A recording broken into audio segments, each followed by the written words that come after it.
Right, let's put the spotlight on Veranda Learning. Suresh Kalpathi, Executive Director and Chairman at Veranda Learning, is now joining us to talk about numbers. You have reported, Suresh, good to have you on the show. Good afternoon. You have reported strong EBITDA growth, almost 48%, 49%. What's the outlook from here on profit improvement? You have been guiding at sharp improvement in profitability going ahead. What's the progress looking like? Thank you. For us, Q1 was sort of setting the stage and momentum for what we expect to achieve for FY25. We expect our EBITDA from FY24 to at least double by FY25. That's the sort of guidance that we have given. From a revenue perspective, we expect our revenue to cross 600 crores for FY25. Couple of pointers. One is in terms of our profitability that we achieved. Q1 is typically not the best quarter for the industry. And for us to achieve an EBITDA of about 27, 28 crores for Q1 sort of sets the stage as to how we expect to double our EBITDA from 60 crores to close to 130 crores that we are guiding for FY25. The second one is from a revenue perspective, Q1 was very satisfying. Apart from just revenue recognition, the system collected cash of over 150 crores for the quarter. And so that sort of sets the stage for us to project the revenue over 600 crores for FY25. And Q1 again, is not the best quarter, so we expect a much stronger Q2 and Q3 going forward. So we are fairly well set to at least double our EBITDA for FY25 and to achieve a revenue in excess of 600 crores. Can you just explain what exactly will be driving profitability on a 600 crore top line? The margins which will in absolute terms you will be earning, and what will be the biggest contributor segment wise to that profitability? We expect our profitability to go anywhere between 22 to 25% at EBITDA of sales. There are three components of the industry. One is academic, one is test prep, and the third is occasional.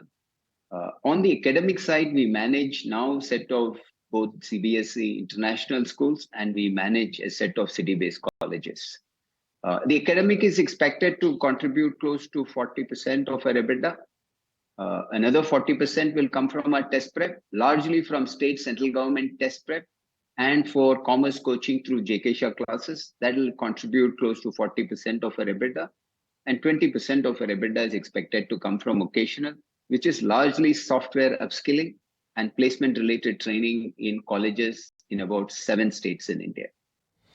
Right. Clearly, this budget too, has seen a lot of focus on skilling of youth, and I mean, we all know, I mean, living in the society we are, that should be the one key focus area. What are the new initiatives you are working on towards helping organizations as well as states, governments in skilling? Can you tell us a little more in detail about it?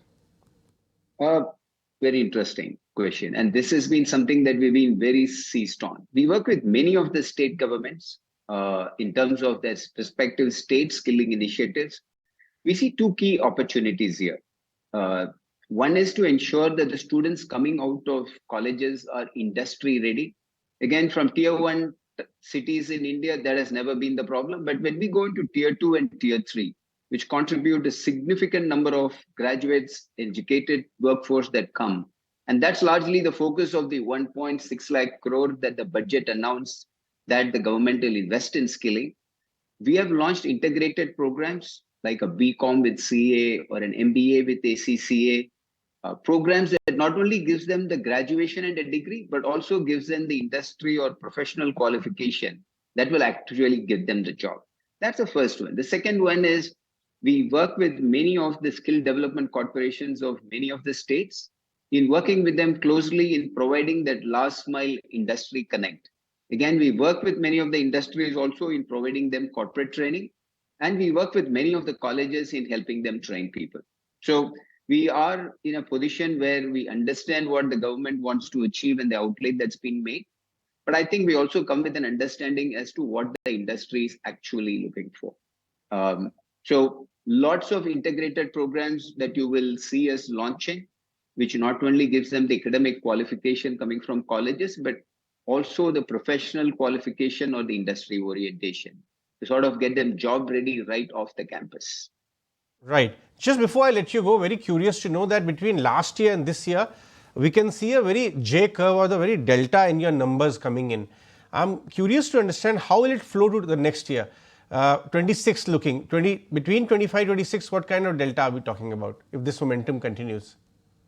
I think from our existing business, we would expect us to head up close to 900 crores in terms of top line. And we'll expect our EBITDA to at least move up by another 50-60% year on year. And Suresh, thank you very much for joining us and explaining how the numbers looking in the trajectory from here on. That was. If you like this video, then like, share and subscribe to ET Now.